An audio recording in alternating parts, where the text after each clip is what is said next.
think what really, really is so satisfying and really should have everybody celebrating is the fact that we work together on something that helps families and children directly. And I emphasize that. It's wonderful to help institutions and chesed organizations, but this bill, I emphasize again, is that this bill helps families and their children directly by the fact that they will no longer have to pay to get the service they deserve. And service they deserve, because that's what we're talking about, equity. In Yiddish, Dov's Yiddish is much better than mine, but there's an expression that says, Kovid darf ich nicht, aber Kovid will ich nicht. That means I don't need respect, but I don't want disrespect. And the way government has, over the years, the fights that you've battled to try to get government to understand that we don't want anything special. We just want to be treated fairly. So this bill, in essence, takes care of three areas that we talked about: safety and saving money and equity, because what will happen is all children from kindergarten through 6th grade, whether they're dismissed after 4 p.m.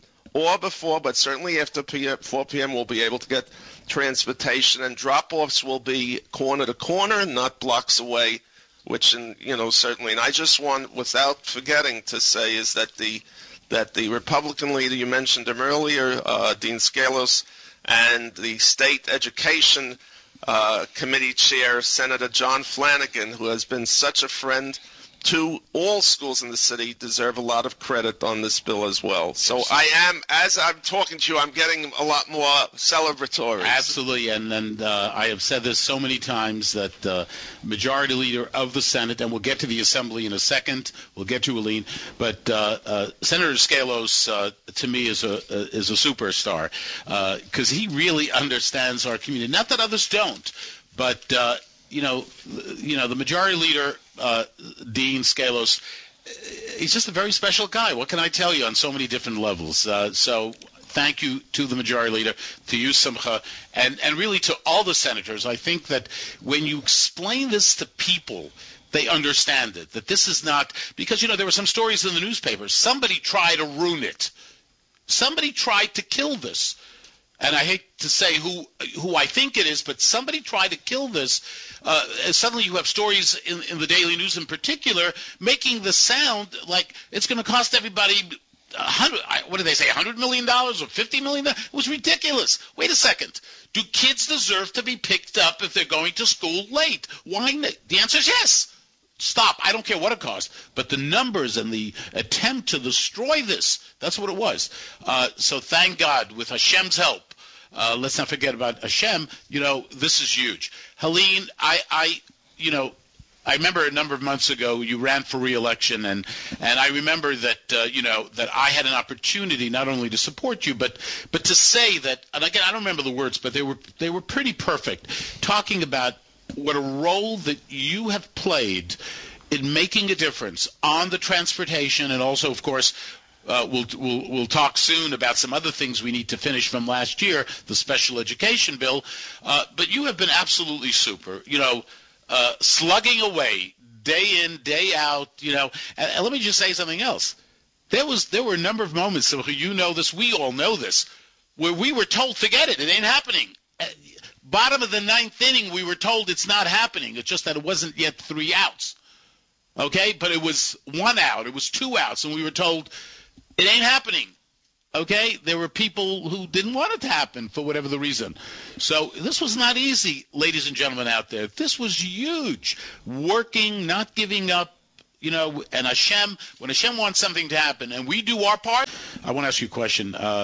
Being in Albany now for the past few months and having served in the city council, I'm just curious, and we see each other and we talk to each other, but I actually haven't asked you this question.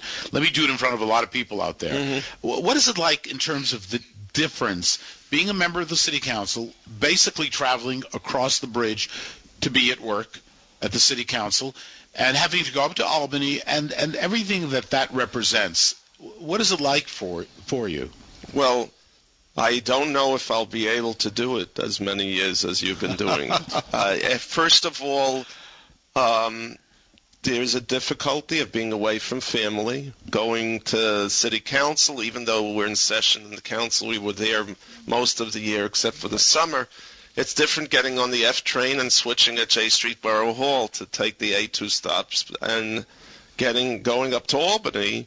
You're just away.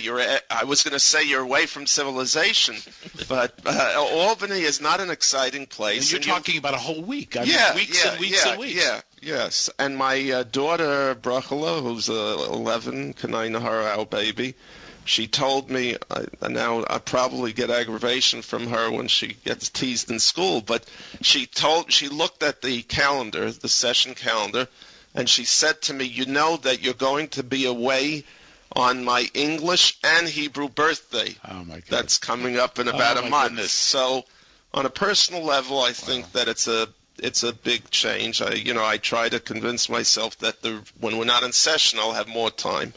On the other hand, it seems that there's a determination. You talked about earlier about a long-term investment in things. We did do a lot of things when we were in the city council. But in terms of solving things on a permanent basis, it seems that it's not to the average person, it doesn't seem as exciting, and you don't hear about this, that, and the other thing. It's not as quick. But if people who are interested in making long-term investments, and most of the people, I don't want to compare it to money, but most of the people who do well don't do it snappity-do. They spend a lot of time. The work that you and Helene and others have done in Albany for so many years, and I hope to be able to emulate, is about a long-term investment. It's putting in many, many hours without seeing the fruits of your labor immediately. And I think in that respect, there's a lot to be said about it, and I think that's very exciting to me. I think so. This is wonderful. Simcha, it's great to have you on, and continued success.